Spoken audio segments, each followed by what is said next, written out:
Bonjour et bienvenue dans le podcast Parole d'Histoire, une émission consacrée à l'actualité des livres, des débats et de la recherche en histoire, créée et animée par André Loez. Je suis très heureux de vous retrouver pour cet épisode de rentrée, le 298e du podcast.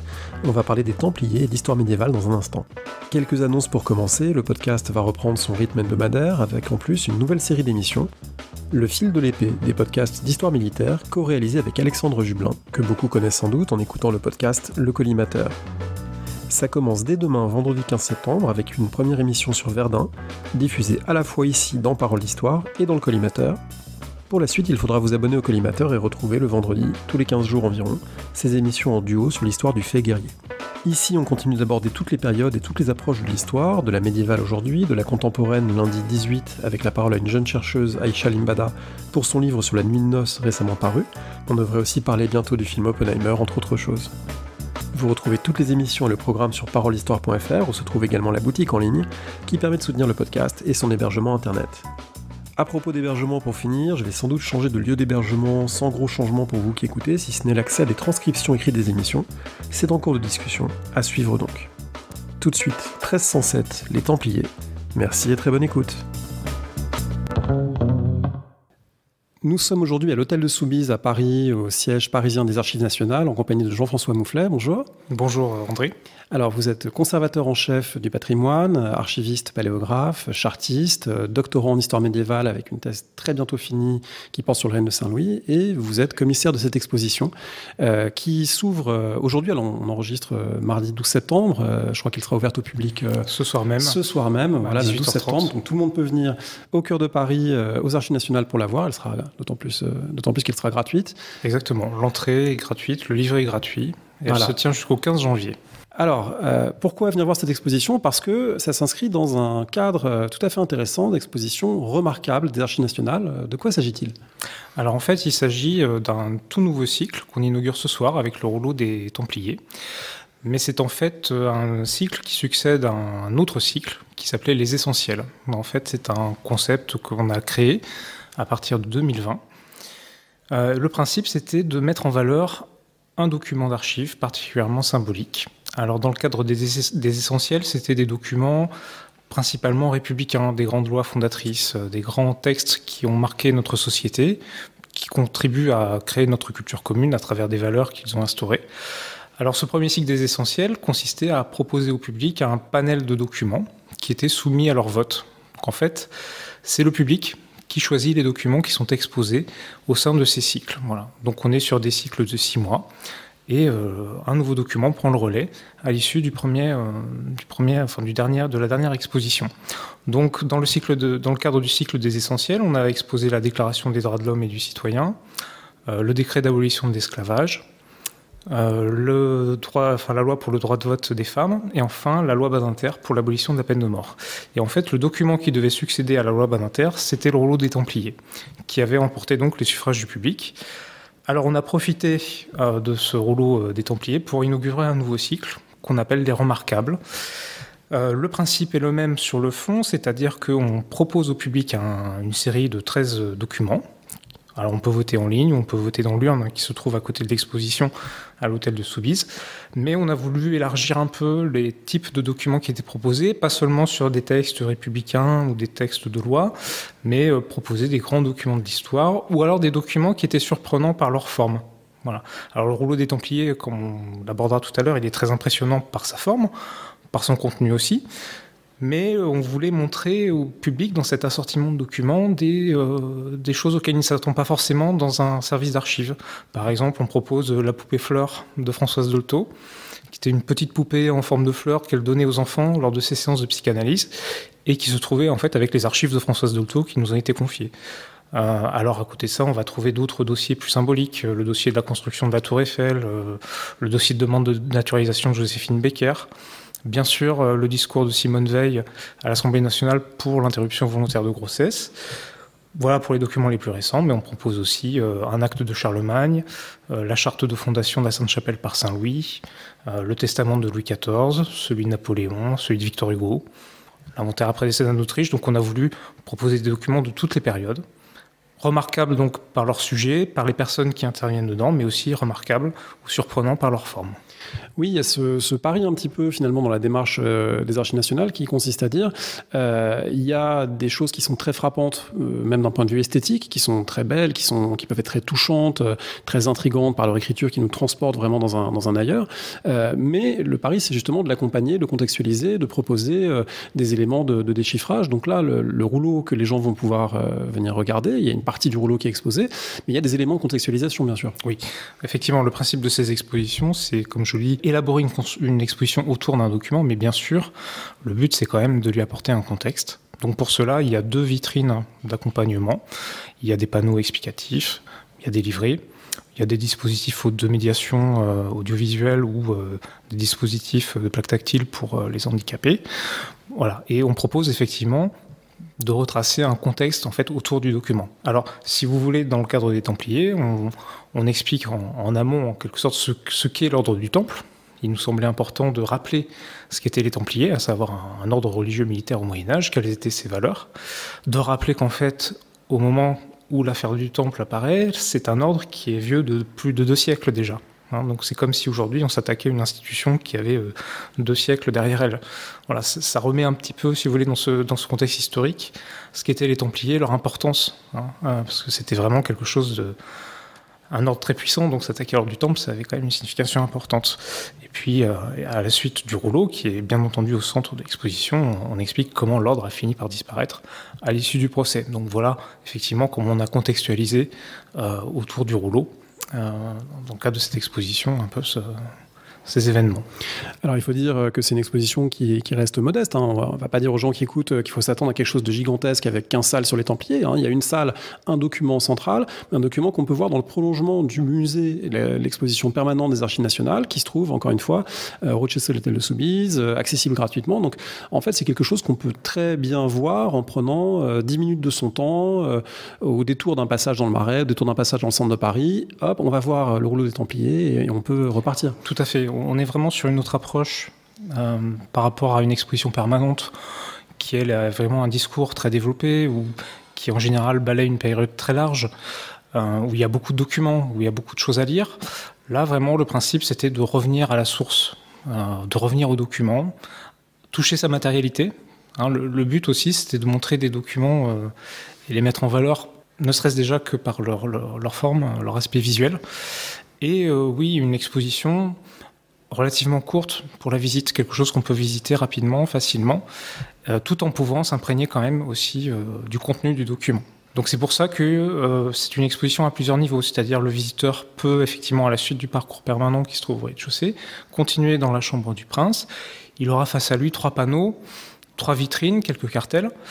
Cela peut suffire à la visite, mais s'il le souhaite, il peut aussi retirer auprès de la banque d'accueil du musée un livret qui fait donc une 20aine de pages, où là il trouvera d'autres éléments, notamment des traductions des documents.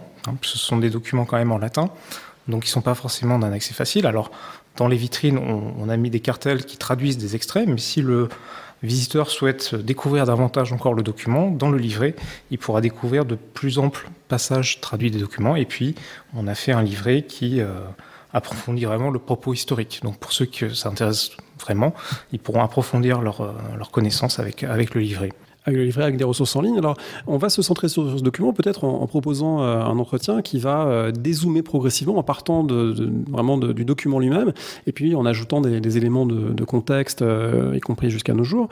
Ce document, il est très impressionnant par sa taille. Il a une fonction bien particulière. C'est le document qui note les interrogatoires du groupe le plus important arrêté en octobre 1307, des Templiers parisiens, et donc plus de 130 interrogatoires à la suite les uns des autres. C'est parfaitement cela.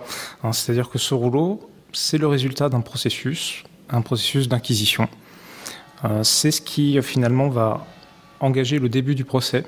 En fait, Philippe le Bel, si vous voulez, a fait un coup de force contre l'ordre du Temple et donc contre la papauté, puisque l'ordre du Temple était placé sous la protection du pape. Donc il décide d'arrêter les Templiers, mais il devait fournir des raisons à son geste. Et donc ces raisons... Oui, d'autant plus que, comme on défie le pape, il faut pouvoir vraiment justifier qu'il y a une raison impérative qui a fait qu'on les a arrêtés. Ce qu'il faut bien que les gens comprennent, c'est que le roi agit en fait dans l'illégalité. C'est-à-dire qu'il bafoue le droit pontifical, il s'attaque à une institution qui est protégée par le droit pontifical. Et donc, le bras séculier du roi intervient sur quelque chose qui est censé être sous la sauvegarde et la protection du pape. Donc effectivement, rétroactivement, il essaie de réagir, et son objectif, c'est d'obtenir des aveux au plus vite, d'hérésie. Et donc ces aveux, on va les extorquer avec la procédure d'inquisition. Alors, comme vous l'avez dit, le rouleau que l'on expose, c'est le résultat des interrogatoires qu'ont subis les Templiers qui ont été emprisonnés à Paris. Mais ça ne veut pas dire que c'est le seul rouleau, il y en a eu en fait dans toute la France, c'est-à-dire que les Templiers ont été rassemblés dans les prisons à différents endroits du royaume. On dispose d'autres interrogatoires, mais il est vrai que celui des Templiers, qui est conservé aux Archives nationales, c'est le rouleau le plus important en ce qui concerne ces aveux. C'est un rouleau qui a une apparence visuelle très caractéristique, puisque chacun de ces interrogatoires est séparé visuellement des autres, un peu à la façon dont, dans une copie double, aujourd'hui, on mettrait un petit astérisque pour indiquer qu'on passe d'une partie à une autre. Là, il y a des signes visuels qui permettent de distinguer chacun des passages. Alors, plus exactement, le rouleau est scandé plutôt par journée, et sachant que vous avez plusieurs Templiers qui peuvent passer le même jour. Par exemple, si vous regardez le passage où Jacques de Molay, qui est donc le grand maître de l'ordre du Temple, si vous regardez la membrane de parchemin sur laquelle vous avez la transcription des aveux de Jacques de Molay, on voit que tout de suite après, il est suivi par un autre frère, un dénommé Jean de Cugy. Et en fait, il n'y a pas forcément de séparation visuelle entre les deux interrogatoires, mais vous avez une séparation visuelle au moins pour les journées. Et ensuite, effectivement, comme vous le dites, il y a des éléments graphiques qui viennent à cheval entre les différentes membranes de parchemin. Alors, peut-être qu'on peut expliquer un peu ce qu'est la forme de ce rouleau. C'est-à-dire qu'un rouleau, le principe, c'est que vous reliez entre elles plusieurs membranes de parchemin que vous enroulez ensuite autour d'une tringle. Voilà, pour avoir un document continu qu'on peut dérouler, et dans sa totalité, il fait plus de 20 mètres. Alors, il fait 22 mètres, exactement. En tout, il y a 44 pots de parchemin, ce qui correspond, on a calculé à peu près un troupeau de 22 chèvres. On pense que les animaux qui ont fourni la matière parchemin étaient des chèvres. A priori, c'est un même cheptel parce que les pots de parchemin sont assez homogènes, les unes envers les autres, les unes par rapport aux autres. Donc, voilà, on pense qu'il y a eu un soin particulier, effectivement, dans la mise au net de ce procès-verbal d'interrogatoire. Il faut dire, une partie des gens qui nous écoutent évidemment le savent, que le parchemin est un matériau d'une très grande qualité, ce qui explique qu'on peut exposer un original du XIVe siècle, pratiquement intact et lisible, alors qu'un papier sur lequel serait imprimé un roman populaire des années 1920 serait totalement décomposé aujourd'hui. Ouais. À mon sens, le parchemin est l'un des meilleurs supports que l'homme ait pu créer pour enregistrer de l'information. Le parchemin a effectivement une origine animale, c'est de la peau de bête. Alors ça peut être aussi du bœuf, du mouton, du porc, du veau même. Quand on parle de vélin, en fait, c'est le veau. C'est ce qui a remplacé le papyrus, qui est hérité de l'Antiquité. Le papyrus qui est conservé en Occident en assez peu d'exemplaires parce que ça a assez mal résisté au climat. Et donc effectivement, à partir du Haut Moyen-Âge, donc à partir du 8e, 7e, 8e siècle, le parchemin petit à petit devient le support le plus durable et le plus prédominant. Et donc effectivement, c'est un support qui résiste assez bien aux conditions climatiques, qui nous permet de l'exposer sans trop de problèmes. Alors bien sûr, il faut respecter une certaine température, une certaine humidité dans l'air, parce que comme c'est un matériau d'origine animale, que c'est de la peau, c'est quelque chose qui est quand même sensible à l'humidité qu'il y a dans l'air, par exemple. Il va se détendre ou se contracter selon toutes ces choses. Donc voilà, il y a un minimum de conditions à respecter, mais c'est vrai que c'est un support qui est en soi extrêmement robuste, extrêmement solide. C'est très, pour déchirer un parchemin, il faut mettre de la force. C'est quelque chose. Rassurez-nous, vous n'avez pas déchiré de parchemin? Jamais, jamais. Ou uniquement sur défaut lors de tests dans les ateliers. Donc c'est un des meilleurs supports effectivement que l'homme ait pu concevoir. Si vous faisiez la comparaison avec le papier, effectivement, le papier à partir du 19e siècle devient quelque chose de très industriel, de très acide parce qu'on remplace les fibres de tissu par du bois. Donc vous avez en fait des petites fibres de bois, donc le papier est très cassant, il jaunit, il est acide, il part un peu en miettes. Donc c'est plus difficile effectivement d'exposer des documents, même du 20e siècle. Si vous prenez des calques ou des papiers pelures, c'est beaucoup moins solide qu'un parchemin. Voilà, ça c'est un problème pour vos conservateurs, mais des sections modernes et contemporaines surtout. Sur ce parchemin, avec quoi on écrit? Est-ce qu'on écrit ou est-ce qu'on entaille d'une certaine manière le parchemin? Alors, en fait, le parchemin est une peau qu'on a étirée au maximum pour la rendre la plus fine possible, qu'on a grattée. C'est-à-dire on supprime les couches de poils, les couches d'épiderme superflues, mais en fait on écrit ensuite directement avec une plume. Donc on prenait une plume d'oie par exemple, qu'on taillait, qu'on trempait dans l'encre et on écrivait directement dessus. Les choses dans lesquelles on peut faire des entailles, ce sont les tablettes de cire par exemple, qu'on conserve pour la même époque, mais qui servaient davantage de brouillon, de prise de notes. Voilà. Le parchemin était davantage une mise au net de choses qu'on avait pu gratter sur des tablettes de cire. Alors d'ailleurs, en voyant ce rouleau, on se dit qu'il ne s'agit pas d'une sténographie, en quelque sorte. Il ne s'agit pas d'une prise de notes immédiate au moment où les gens parlent, mais d'une mise au net de quelque chose qui, en fait, a eu lieu différemment, avec des gens interrogés, emprisonnés, interrogés, et dont la parole sûrement devait être hachée, retranscrite. Et ensuite, cette fois, ce parchemin, il a ce caractère définitif et probatoire. Exactement. On est vraiment sur une expédition, on dirait une expédition en langage du Moyen-Âge, on est sur une expédition définitive, c'est-à-dire que c'est vraiment une mise au net. Il est effectivement certain que les inquisiteurs prenaient des notes sur des cahiers, sur des feuillets ou peut-être sur des tablettes de cire, recueillaient les aveux, mais ensuite il est certain qu'on peut imaginer qu'il y a eu des hésitations, des questions qui ont été posées plusieurs fois de suite. D'ailleurs, dans certaines réponses, on voit que l'accusé, on voit que celui qui est interrogé, plus exactement, va se reprendre. Il va corriger certaines choses. Donc on retrouve un peu ces hésitations, y compris dans l'acte définitif, mais il est certain que le rouleau tel qu'il se présente est vraiment une mise au net très soignée, très régulière, très homogène. Donc c'est vraiment l'état définitif de notes qui ont été prises pendant l'interrogatoire mené par les inquisiteurs. Ce qui veut dire qu'au début du XIVe siècle, pour la monarchie française et pour l'Église, mais là il s'agit d'agents de la monarchie, même s'il y a des clercs en leur sein, ça veut dire qu'il y a des gens qui sont formés à l'écrit, c'est-à-dire qu'on est passé par cette grande révolution du rapport à l'écrit et du rapport au savoir, qui s'est initiée progressivement, mais en particulier sous Philippe Auguste, l'Université de Paris qui a été créée, et donc là on est à un moment où il y a déjà des savoir-faire extrêmement élaborés dans l'entourage royal. Exactement. On va dire que la période charnière, c'est on va dire peut-être la deuxième moitié du XIIe et le XIIIe siècle sont vraiment des périodes importantes. C'est ce qu'on a un peu appelé, moi ce que j'appellerais le siècle des clercs. Les clercs, c'était ceux qui avaient la maîtrise de l'écriture, mais aussi de la comptabilité. Donc il y a effectivement, à cette époque-là, où les sources sont un peu plus nombreuses, on peut davantage approcher ce qui était le personnel au service de la monarchie. On voit que au XIIIe siècle encore, moi c'est la période que j'étudie, il y a la majeure partie en fait, des spécialistes de l'entourage royal sont des clercs qui sont formés au droit, aux lettres, au compte. Donc ce sont des gens qui savent écrire, manier les formules diplomatiques pour rédiger les actes émis au nom du roi, tenir les comptabilités. Ensuite, peut-être qu'effectivement, à partir de la fin du XIIIe siècle et au XIVe siècle, l'origine sociale de ce corps de serviteurs va s'élargir, c'est-à-dire qu'on va aussi trouver des laïcs, pas seulement des clercs, mais comme vous le dites, c'est sûr que l'université a joué un rôle fondamental aussi dans la formation de ce personnel qui entre ensuite au service des chancelleries royales. Ouais.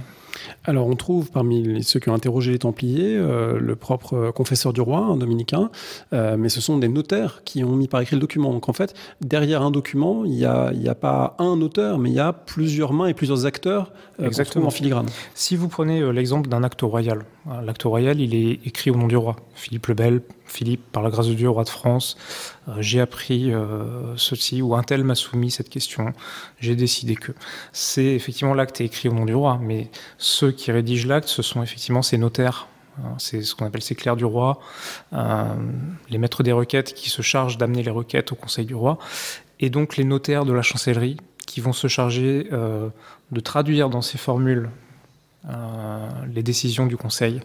Donc ce sont effectivement ces notaires qui vont élaborer le texte, et ensuite vous avez des scribes qui le recopient, qui le mettent par écrit. Donc voilà, on peut dire que ces documents-là sont une œuvre de plusieurs personnes. Alors dans le cas des interrogatoires des Templiers, oui, ceux qui mènent les interrogatoires sont des inquisiteurs, donc des dominicains en l'occurrence. Celui qui dirige les enquêtes à Paris, c'est effectivement le confesseur du roi, Guillaume de Paris. Alors, les inquisiteurs tiennent leur fonction du pape. C'est d'ailleurs pour ça que Philippe le Bel dit, mais je respecte la procédure, puisque en fait, je demande aux inquisiteurs qui détiennent leur pouvoir du pape d'effectuer ces enquêtes. Voilà. Donc ils jouent un peu sur le velours en mettant en avant ce statut de l'inquisiteur confesseur qui tient quand même ses droits du pape et pas forcément de lui.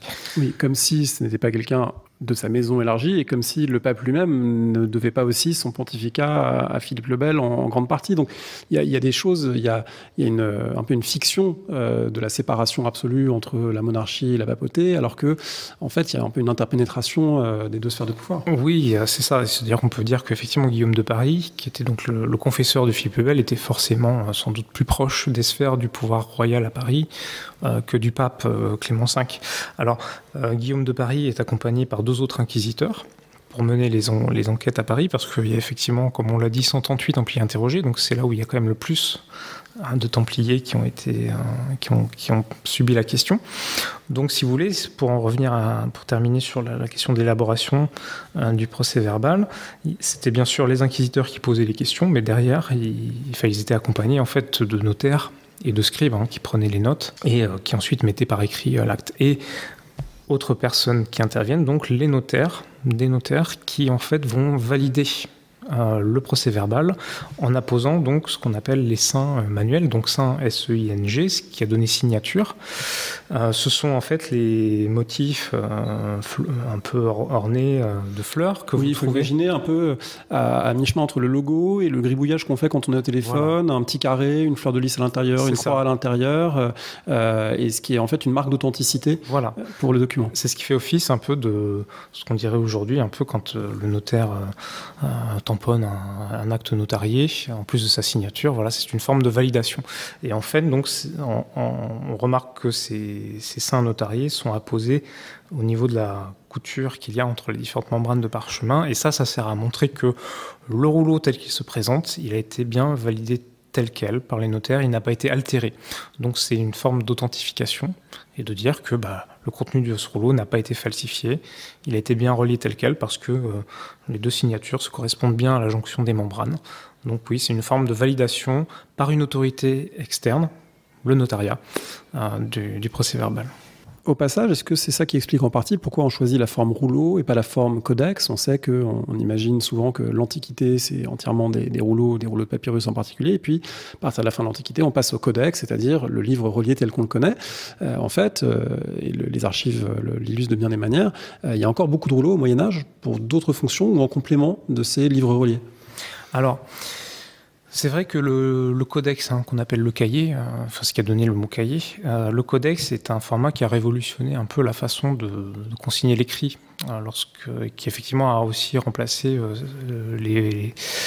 notamment les écrits littéraires issus de l'Antiquité qui étaient sur rouleau de papyrus, qu'on appelait les volumen. Alors, on peut tout à fait trouver des pièces de procédure. Si on reste sur la question de la procédure judiciaire, on peut tout à fait trouver des procédures d'enquête sur cahier. Ce que l'on constate, c'est que effectivement, l'utilisation du feuillet de parchemin n'est pas toujours optimale, c'est-à-dire que l'interrogatoire va s'arrêter en milieu de feuillet, et puis on prend un autre cahier de parchemin pour consigner les résultats de l'enquête du témoin suivant. Alors ce qui se passe, c'est que souvent le scribe va canceller la feuille de parchemin subsistante pour dire voilà, la précédente enquête s'arrête ici et je la cancelle avec des traits, des bifures pour montrer que s'il y a quelque chose qui est rajouté dessus, c'est que c'est faux. Alors on peut donc trouver des procédures d'enquête sous forme de cahier, mais c'est vrai que l'utilisation du rouleau peut s'avérer assez pratique dans les procédures d'enquête très longues. Là, en l'occurrence, dans le cas des Templiers, on est sur une procédure longue, avec beaucoup de témoins. Si on prend aussi le rouleau du procès de l'évêque Guichard de Troyes en 1309, qui est un rouleau encore plus grand, de 65 mètres, c'est sûr qu'il est plus simple de coudre au fur et à mesure des membranes de parchemin au fil de l'enquête. Voilà. Donc, pour vous répondre... Est-ce que c'est quelque chose d'impressionnant pour les contemporains, le fait que ce soit un rouleau, ça a une valeur symbolique plus forte ou pas du tout ? Pas nécessairement, je ne pense pas. C'est-à-dire qu'on trouve en fait... alors là, je vous invite pour les visiteurs qui se rendront à notre exposition, ils trouveront à la fin du parcours une petite vidéo qu'on a réalisée d'une 15aine de minutes sur le rouleau au Moyen-Âge. Et donc dans cette vidéo, on montre 2 choses. D'une part, des rouleaux particulièrement spectaculaires, par leur grandeur ou par leur ornementation. On montre aussi un rouleau des morts de 9 mètres, on montre une histoire universelle de la fin du XIVe siècle sur un rouleau de 9 mètres. Donc montrer qu'il y a des rouleaux particulièrement impressionnants, mais montrer aussi que le rouleau était quelque chose d'extrêmement répandu dans beaucoup de procédures. Et donc ça, c'est la deuxième partie de la vidéo. On montre des petits rouleaux qui ne payent pas de mine, dans lesquels on va trouver des comptes. Par exemple, les comptes une grande partie des comptes étaient consignés en fait sur des rouleaux parce que c'est un format de liste en fait. Quand vous faites une liste aussi de soldats, ce qui a donné le terme enrôlé d'ailleurs. Quand on se fait enrôler, c'est-à-dire qu'on voit son nom inscrit sur le rouleau. Quand vous faites des listes d'hommes, de soldats, quand vous faites des listes de terres, des listes de biens, vous utilisez le rouleau parce que vous ne savez pas forcément la longueur que ça va faire et ça vous permet de le rouler. Alors, il y avait sans doute certains usages du rouleau qui se voulaient spectaculaires. Si on prend l'histoire universelle qui est truffée d'enluminure, ou si on prend le rouleau des morts de l'abbé de Savigny, qui fait 9 mètres, on voit que les scribes rivalisent d'ingéniosité sur l'aspect ornemental. Donc il y a bien un côté un peu solennel de ces grands rouleaux-là, mais on se rend compte qu'à côté, il y a une foultitude de petits rouleaux qui ne sont pas forcément très impressionnants et qui montrent qu'en fait, l'usage du rouleau était très répandu et que le cahier, en fait, coexistait tout à fait avec l'usage du cahier à côté. Alors, est-ce qu'on peut dire un mot de la vie intermédiaire de ce rouleau entre le moment où on a écrit dessus en 1307 et puis le moment où on l'expose aujourd'hui en 2023? Il a eu plein d'existences successives, en particulier au XIXe siècle, quand beaucoup de gens ont commencé à se pencher de plus en plus sur cette histoire. Là, il y a quelques marqueurs en préparant l'émission que j'ai repérés, notamment en 1805, le moment où un certain Renoir publie une pièce sur les Templiers en 5 actes, qui fait précéder d'une mention du rouleau, et puis évidemment Michelet en 1841, qui évoque, parce que Michelet a beau être un historien romantique qui fait travailler l'imagination et l'émotion, il évoque des sources, et donc dans les notes de Michelet, on trouve la plupart des pièces du procès des Templiers sont aux archives du royaume. Les plus curieuses sont, premièrement, le premier interrogatoire de 140 Templiers arrêtés à Paris, en un gros rouleau de parchemin. Dupuis en a donné quelques extraits fort négligés. Donc ça veut dire que le rouleau, il entre progressivement dans le champ de l'histoire. Est-ce qu'on sait ce qu'il est devenu entre le XIVe siècle et le XIXe? Il était conservé dans le trésor royal? C'est ça, on peut retracer les principales étapes. Donc effectivement, le rouleau, il a d'abord servi à Philippe le Bel à dire, voilà, j'ai des preuves, regardez ces aveux accablants. Donc le rouleau a été effectivement une pièce qui a fait partie de la procédure du procès. En tout cas, a servi à ouvrir le procès conduit par des commissions pontificales et les commissions épiscopales. Et ensuite, tout naturellement, après l'affaire, il a rejoint les archives royales, qui se trouvait donc dans ce qu'on appelle le trésor des chartes. Le trésor des chartes, c'est le dépôt d'archives de la royauté au Moyen-Âge. C'est là où le roi conserve ses documents. Alors, en fait, ce dépôt d'archives était installé dans la Sainte-Chapelle depuis Saint-Louis, dans la sacristie de la Sainte-Chapelle. À l'étage, il y avait aussi les manuscrits du roi, la bibliothèque du roi, et à un autre étage, vous aviez le trésor des chartes, qui était donc tout au bout de la sacristie. Donc, c'est quelque chose qui devient un peu sacré. Donc ça, c'est Yann Potin qui a beaucoup étudié cet aspect-là, cet aspect de sacralisation du trésor des chartes. C'est-à-dire que le dépôt d'archives n'est plus forcément accessible facilement à n'importe qui. C'est quelque chose qui est la propriété du roi. Et donc, seuls des experts sont censés être autorisés. Alors, du coup, là, on voit très bien que dès le Moyen-Âge, en fait, la royauté s'est constituée un dossier templier.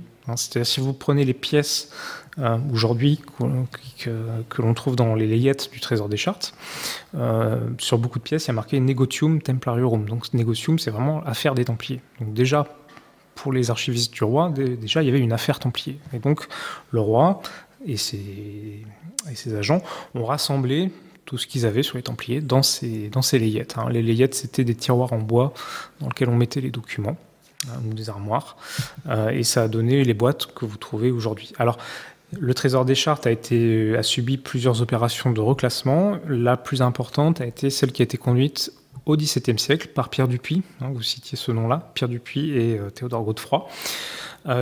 L'un était juriste, l'autre historiographe, et Dupuis et Godefroy ont reclassé le trésor des chartes selon un cadre conceptuel et mental de leur époque, c'est-à-dire qu'ils ont redistribué les documents selon, par exemple, les découpages administratifs du XVIIe siècle, selon des grandes régions qu'on appelait les gouvernements, et ils ont reclassé les actes dans un ordre purement chronologique, ce qui fait qu'on perd parfois l'aspect de dossier qui avait pu être constitué par les archivistes médiévaux. Alors, néanmoins, on a des inventaires du XIVe siècle, notamment ceux qui ont été réalisés par Gérard de Montaigu dans les années 1370, qui nous permettent d'appréhender le classement des archives royales. Et donc, effectivement, il y avait un dossier templier qui a été relativement bien préservé par Dupuy-Godefroy, puisque ce dossier a été placé dans ce qu'on appelle les mélanges, c'est ce qui vient à la suite des gouvernements, où vous avez en quelque sorte des dossiers un peu thématiques. Et donc, c'est pour ça que Pierre Dupuy, qui était historiographe, a exploité, en même temps qu'il faisait ce travail d'inventaire des archives royales, il a exploité certains de ces documents, il a extrait des passages.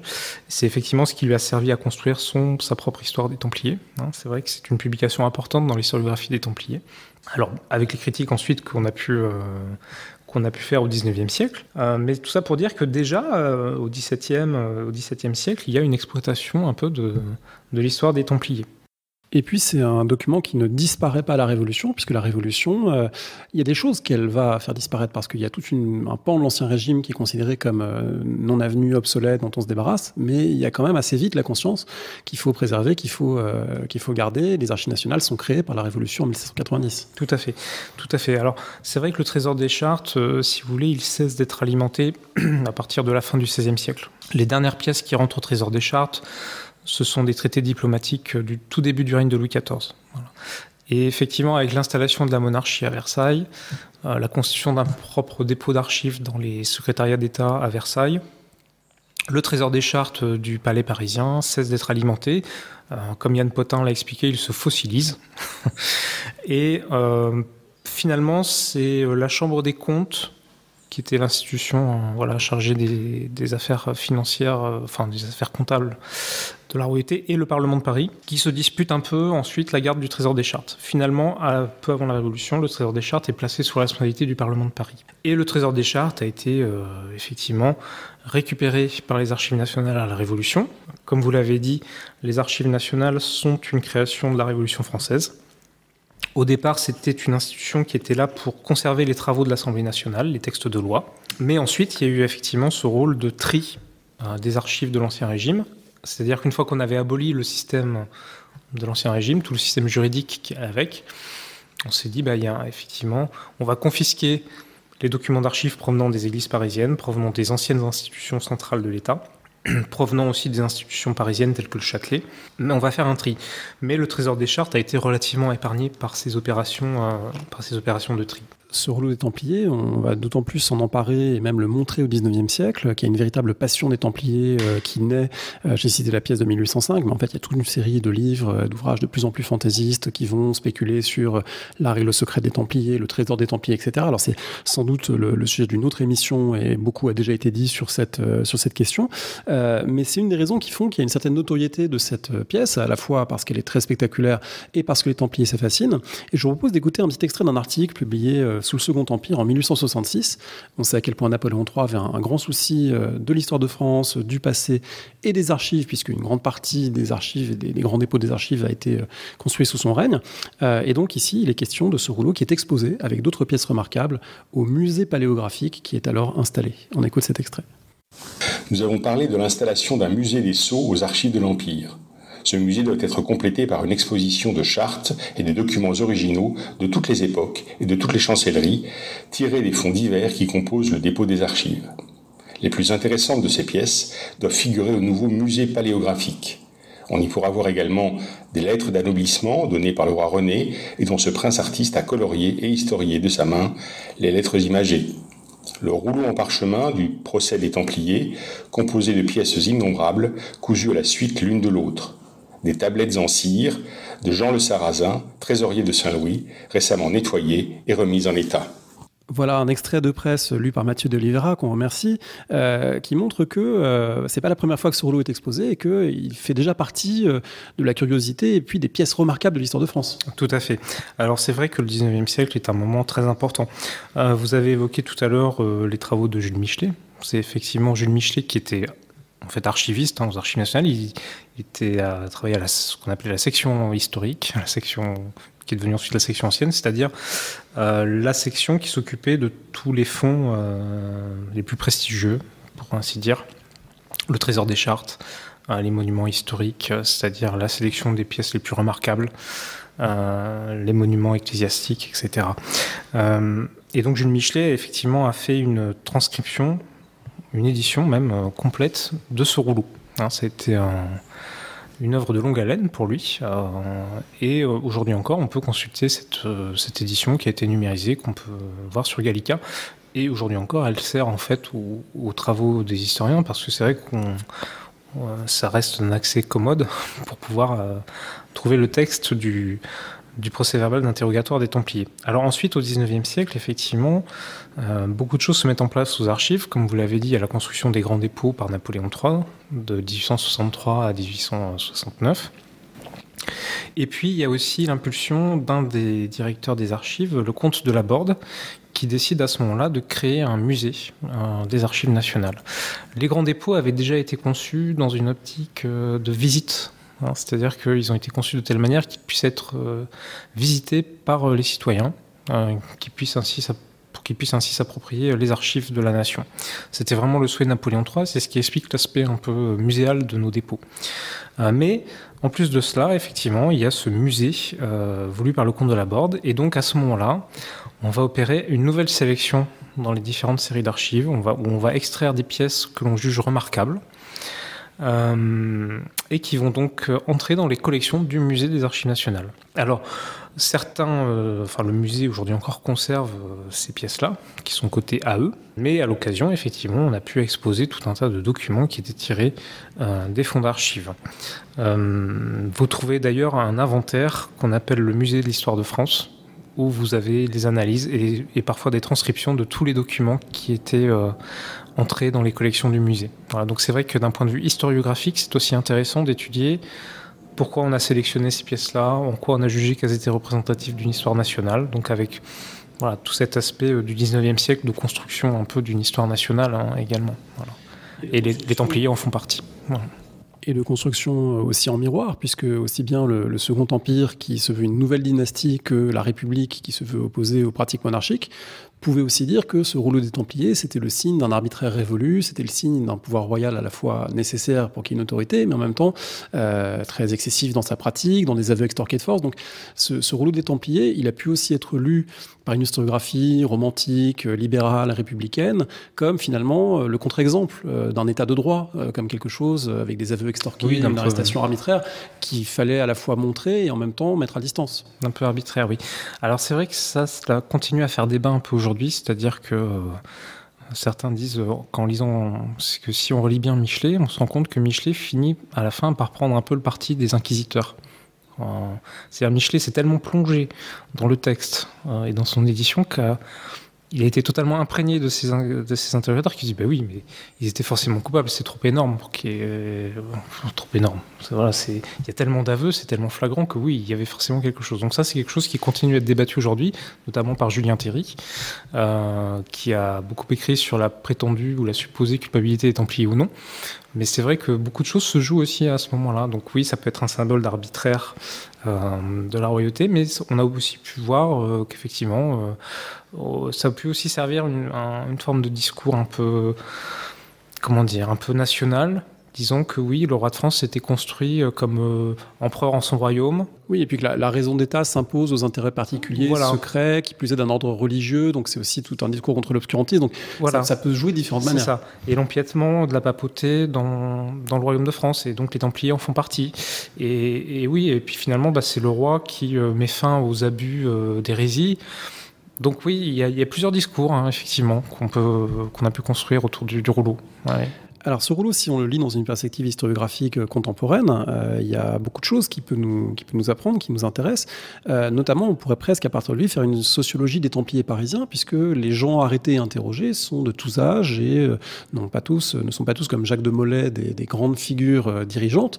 Il y a des gens très ordinaires aussi. Oui, tout à fait. Alors ça, je peux que renvoyer aux travaux d'Alain de Murgy, qui est le grand spécialiste des ordres religieux militaires et notamment des Templiers. C'est lui qui, le premier, à mon sens, a vraiment est reparti en fait du texte de l'interrogatoire pour établir un peu ce profil. C'est les profils de Templiers.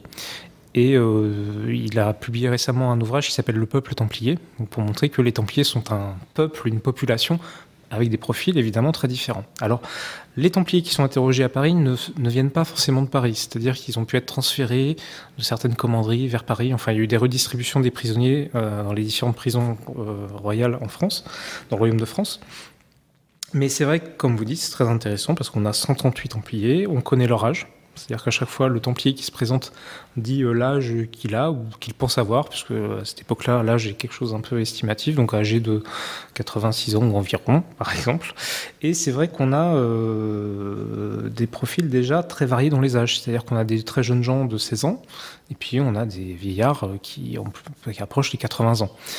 Et puis, comme vous le dites, on a des profils différents. C'est-à-dire que certes, les Templiers, c'est un ordre chevaleresque, donc une grande partie des Templiers sont des personnes d'extraction plutôt noble, c'est-à-dire des gens qui sont roués aux usages de la chevalerie, voilà, sachant que fait de se battre. Le but est de combattre pour la Terre Sainte, mais qui est perdu à cette date de toute façon. C'est une des raisons aussi d'arrière-plan qui explique qu'on peut s'en passer des Templiers, c'est qu'il n'y a plus de Terre Sainte à défendre. Ils sont dans une situation difficile parce qu'effectivement il n'y a plus d'État à l'Orient, ils sont retranchés dans Chypre avec les Hospitaliers, avec la rivalité qu'il y a en plus entre eux, les chicanes qui sont nombreuses manifestement.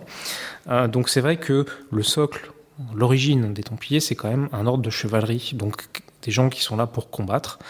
Mais ça ne veut pas dire que vous n'aviez pas d'autres profils dans les Templiers. Vous aviez des forgerons, vous aviez tout simplement des paysans, vous aviez des gardes des moulins, donc tout ce qui permettait de faire fonctionner l'économie templière dans les commanderies. Voilà. Et puis il y a bien sûr après la strate supérieure des Templiers qui sont les maîtres des provinces ou les précepteurs, le grand maître de l'ordre du Temple, le représentant du grand maître de l'ordre en France. Donc ces hauts dignitaires se sont retrouvés à Paris. Mais effectivement, il y a d'autres profils que l'on rencontre dans l'interrogatoire. Alors ensuite, pour vous répondre, effectivement, à ce moment-là, les Templiers sont dans une situation délicate parce qu'il n'y a plus d'État latin, en tout cas, il n'y a plus de... Sur la côte palestinienne, on a une occupation des chevaliers occidentaux. Et tout l'enjeu réside effectivement dans une possible croisade, une possible nouvelle conquête de la Terre Sainte. Donc on est dans cette expectative-là. Donc il y a un idéal de croisade qui est peut-être un peu battu en brèche, ou en tout cas rediscuté, réévalué par rapport à ce qui s'était produit 2 siècles plus tôt. Il y a des projets de fusion des ordres, notamment des Templiers, des Hospitaliers. C'est quelque chose auquel les rois et les papes songent à plusieurs reprises. Alors Jacques de Molay, grand maître de l'ordre du Temple, s'y oppose, et on a un mémoire de réponse au pape qui explique pourquoi il estime que ce n'est pas une bonne idée de fusionner avec les Hospitaliers. Donc voilà, on se pose effectivement à ce moment-là des questions quand même sur le devenir de l'ordre du Temple. Oui, on est dans une situation où l'ordre est dans une crise certaine, avec des premières rumeurs en plus qui commencent à courir sur lui. Une dernière strate historiographique peut-être pour interpréter ce document, c'est le vocabulaire de l'hérésie et les types d'accusations qui sont portées. Alors je renvoie là encore au livret des archives, au site, on pourra le lire en détail, peut-être écouter un extrait de l'acte d'accusation. Une chose amère, une chose déplorable, une chose assurément horrible à penser, terrible à entendre, un crime détestable, un forfait exécrable, un acte abominable, une infamie affreuse, une chose tout à fait inhumaine, a retenti à nos oreilles grâce au rapport de plusieurs personnes dignes de foi, non sans nous frapper d'une grande stupeur et nous faire frémir d'une violente horreur. On est frappé par la violence des termes, on est frappé aussi par les pratiques qui sont attribuées aux Templiers, qu'on leur fait avouer. On comprend bien qu'il y a des pressions pour qu'ils avouent avoir craché sur la figure du Christ, s'être donné des baisers de façon charnelle, illicite, etc. Mais ça s'inscrit en fait dans un mouvement beaucoup plus long d'affirmation de l'Église et de la papauté face aux hérésies et face notamment à ce qui est désigné comme hérésie. Et une des avancées historiographiques, là encore, des dernières décennies, consiste à dire que plutôt que l'Église ait des hérétiques, qui seraient 2 choses séparées, il y a la construction du discours sur l'hérésie par l'Église, qui ensuite est un discours extrêmement souple qu'on va pouvoir adapter pour désigner tel ou tel groupe qui devient l'objet d'une hostilité. Et là, c'est quelque chose qui fonctionne très bien à ce moment-là, parce que ça fait 1 siècle et demi finalement qu'on en connaît les mécanismes. Totalement. Alors c'est vrai qu'il y a eu un moment phare avec le catharisme, la croisade albigeoise, la mise en place de procédures d'inquisition. la bulle d'Innocent IV qui autorise l'usage de la torture pour parvenir à obtenir des aveux. Donc c'est vrai qu'il y a toute une mécanique inquisitoriale qui se met en place, notamment au XIIIe siècle. Et ensuite, il y a effectivement l'usage de l'accusation d'hérésie qui sert à marginaliser, à accuser. Et on voit très bien que le soupçon d'hérésie est totalement instrumentalisé par les hommes du roi. Les Templiers ne sont pas un cas isolé. Philippe le Bel a même fait accuser Boniface VIII, le pape Boniface VIII, d'hérésie. Et quand Clément V, le pape qui a succédé à Boniface VIII après un court intermède d'un pape précédent, en fait, au moment de l'affaire des Templiers, le pape est Clément V, et quand Clément V commence à résister à Philippe le Bel, qu'il suspend les inquisiteurs du royaume de leurs compétences pour reprendre la main sur le procès, Philippe le Bel commence à faire toute une campagne de dénigrement contre le pape et à faire circuler des soupçons d'hérésie. Marguerite Porrette, qui est une béguine qui se fait brûler, c'est pareil, on l'accuse d'hérésie. Donc c'est des procédés auxquels on a recours. Voilà. Alors, si vous faites accuser d'hérésie, du coup, vous êtes susceptible de passer par une procédure d'enquête, d'extorsion d'aveux, avec tout l'appareil qui va derrière. Voilà. Donc c'est vrai que les Templiers sont victimes un peu de cette manœuvre. Alors, il semble que les accusations d'hérésie ne viennent pas directement du roi, c'est-à-dire qu'il a eu écho de pratiques, voilà. Notamment s'il y avait des personnes peu recommandables, donc on parle souvent d'Esque de Floirant, qui était un prieur à Montfaucon, qui colportait en Dordogne, qui colportait des bruits chez les Templiers. Il avait essayé de les faire de colporter ces bruits auprès du roi d'Aragon, qui l'avait renvoyé, estimant que c'était pas du tout crédible. Et voilà, Philippe le Bel a eu écho de ces bruits-là, et en fait, il s'en est servi, il les a instrumentalisés. Et c'est son principal ministre, Guillaume de Nogaret, qui a rédigé cet acte d'arrestation dont vous parlez, qui emploie des termes extrêmement durs contre les Templiers. C'est vraiment un acte d'une très grande violence. Les propos sont très très violents. Aujourd'hui encore, ça nous frappe de voir l'outrance un peu des accusations du roi. Oui, on va les accuser de renier le Christ, de cracher sur l'effigie du Christ, d'idolâtrie aussi, c'est-à-dire on les accuse d'idolâtrer une tête, la tête de Baphomet, une tête d'homme barbu. Il y a effectivement les baisers indignes, c'est-à-dire que un des rites vassaliques à l'époque, quand on acceptait un vassal, c'était de l'embrasser sur la bouche, donc ça c'est quelque chose de naturel, mais par contre embrasser au bas du dos, c'est-à-dire en gros sur les fesses, c'était une inversion de ce rite, et c'était donc un pacte diabolique. Voilà. De même que d'embrasser au bas du nombril, ce qu'on dit pudiquement, pour aussi aborder ces accusations d'homosexualité ou d'incitation à l'homosexualité entre frères. Donc voilà, les principaux chefs d'accusation, on les accuse aussi de ne pas consacrer l'hostie pendant leur messe. Voilà. Donc c'est tout cet ensemble, voilà les 5 crimes que Philippe le Bel recense dans son acte d'accusation, et qu'il dit qu'il demande à ses officiers locaux de faire avouer aux Templiers avec les inquisiteurs. Merci beaucoup. Pour finir, est-ce qu'un archiviste paléographe conservateur aux Archives nationales peut à la fois étudier ça et prendre du plaisir à lire, mettons, Maurice Druon ou Da Vinci Code et disons, toute cette fantaisie templière qui a proliféré depuis le 19e siècle en particulier, quel regard vous portez là-dessus ? Alors pour ma part, j'ai lu Maurice Druon et le Da Vinci Code, et je n'ai pas honte du tout de le dire.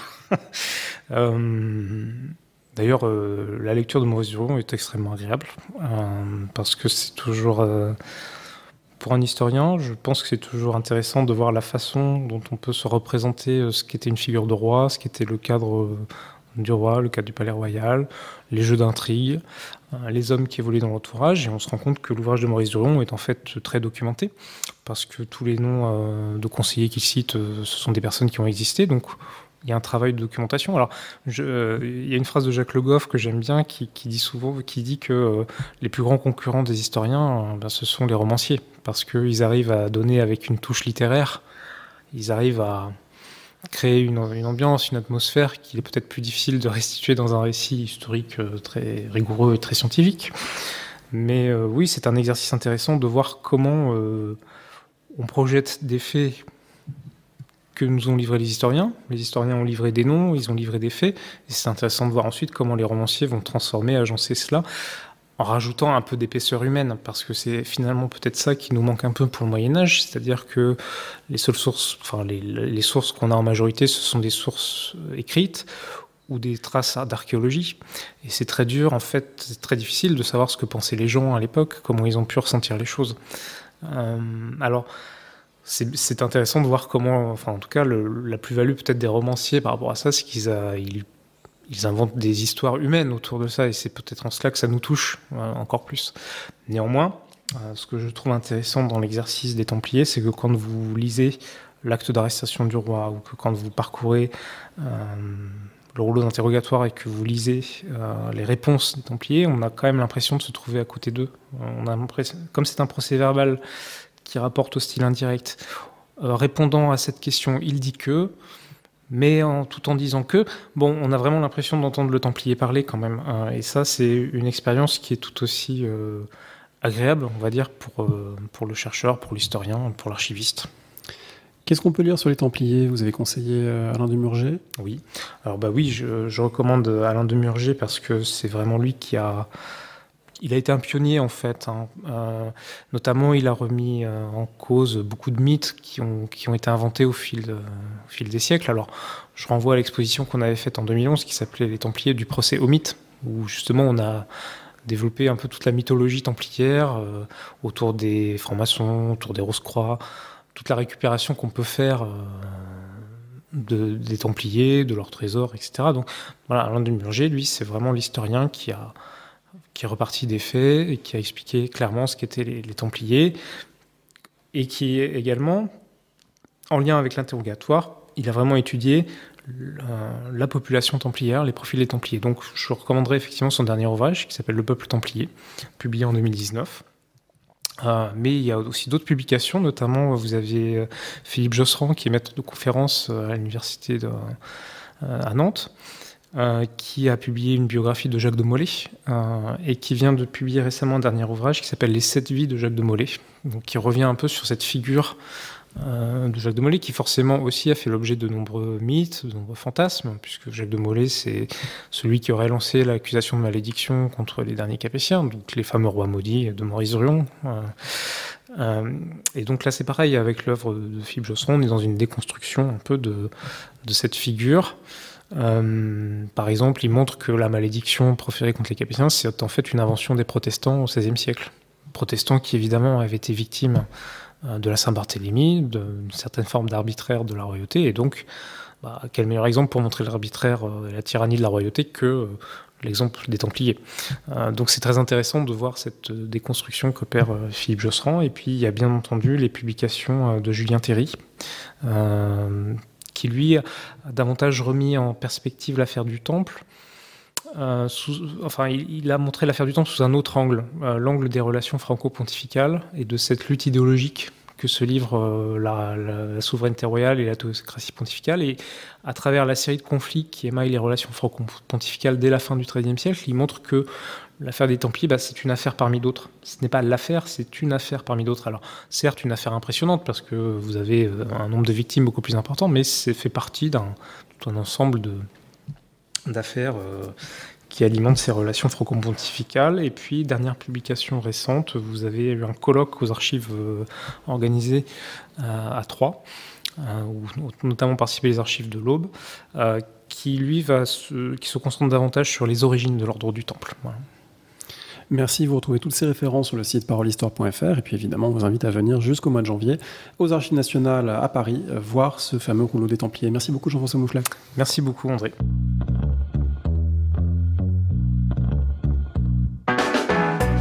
Merci de nous avoir écoutés. Rendez-vous sur le site www.parolehistoire.fr pour toutes les informations sur le podcast, pour vous abonner, écouter ou télécharger les autres émissions.